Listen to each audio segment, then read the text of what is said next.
United States Navy's A-18 Hornet.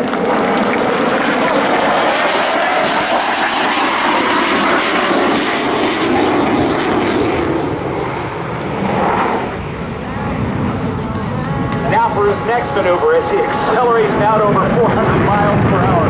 It is just phenomenal for me to watch this airplane go so very, very rapidly. He's going to demonstrate the technique used by every Navy and Marine pilot to slow his or her aircraft and prepare it for the landing.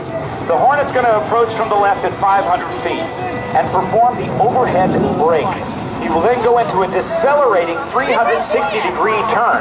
Once the gear and flaps are lowered, he's going to set up for a final approach and do a touch and go.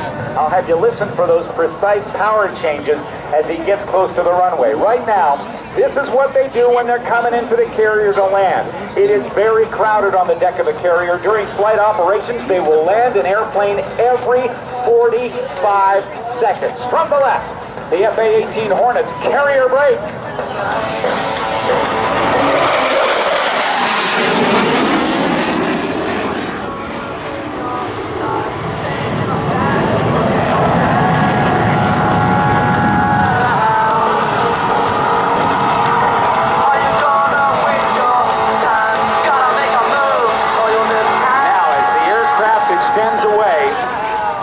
Jaquith will lower the gear and flaps, and we're going to see a demonstration of what happens if the tail hook were not to catch one of those 4 steel cables stretched across the deck of the aircraft carrier.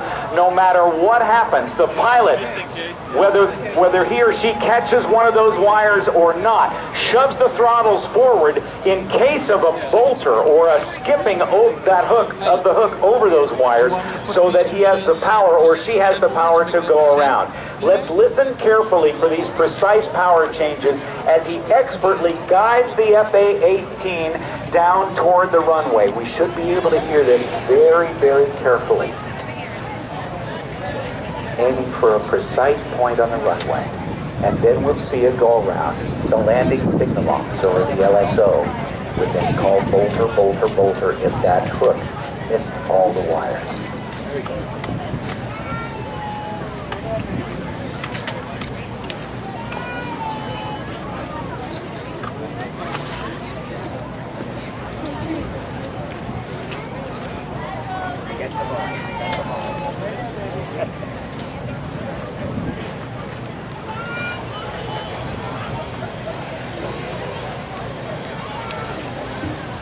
Bolter, bolter, bolter.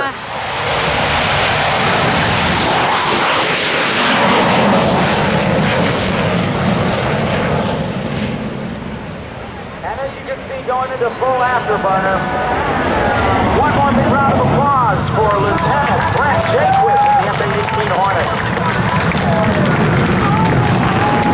Also want to give a big shout out to an Air Force pilot who is on exchange with the United States Navy, who flew in the second jet, the spare, and that's Major Tony Barankoven, and he's a former United States Air Force F-15 West Coast Demonstration Team demo pilot. And Baron is here. It's great to have him here representing both the United States Air Force and the United States Navy. Get your cameras ready, folks. We're going to see a photo pass. And what I think he's going to do is extend around behind us so we can do an arcing pass from the right around to the left. And we'll be able to see a great shot right down into the office of the F-A-18 Hornet.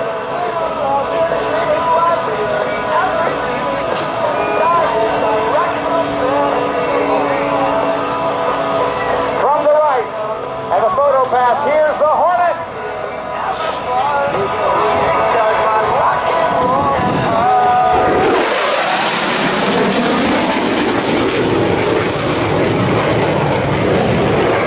Back in the early 1970s, the United States Air Force was looking for a new lightweight fighter. There were 2 competitors.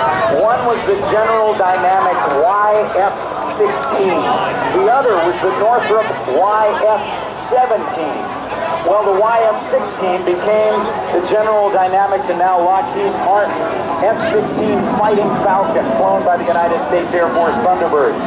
And the YF-17, built by Northrop, was destined to be an airplane that will go down in history as a loser.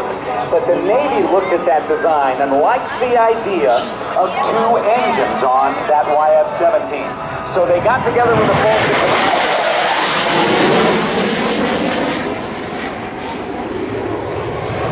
build a number of airplanes for the United States Navy, among them the F-4 Phantom II.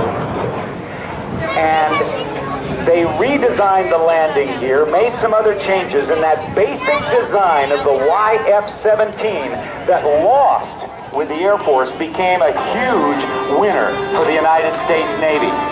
As a matter of fact, the United States Navy's flight demonstration, the Blue Angels, continue to fly and have for over 25 years the A-18 Hornet. And here, from Naval Air Station Oceana, Virginia, Strike Fighter Squadron 106, the Gladiators, we have Lieutenant Brent Jaquith getting ready to land. He's going to put it down here on runway 16.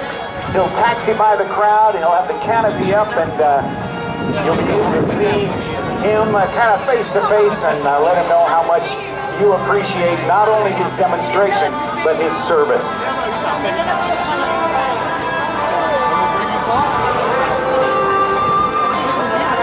Been cleared to land. You can see him out there about a mile and a half out, flying that carrier approach, that oval where he keeps an eye, always has an eye on the deck of the carrier.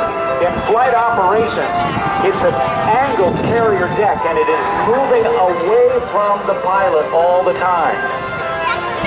They have what they call a flight path indicator,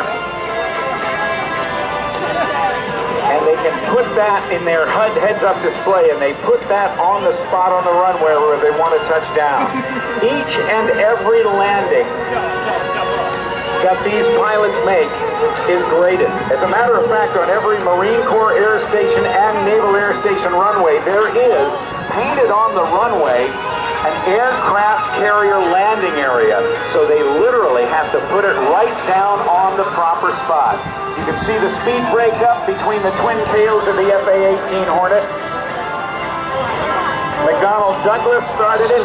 Now it's Boeing in St. Louis, Missouri.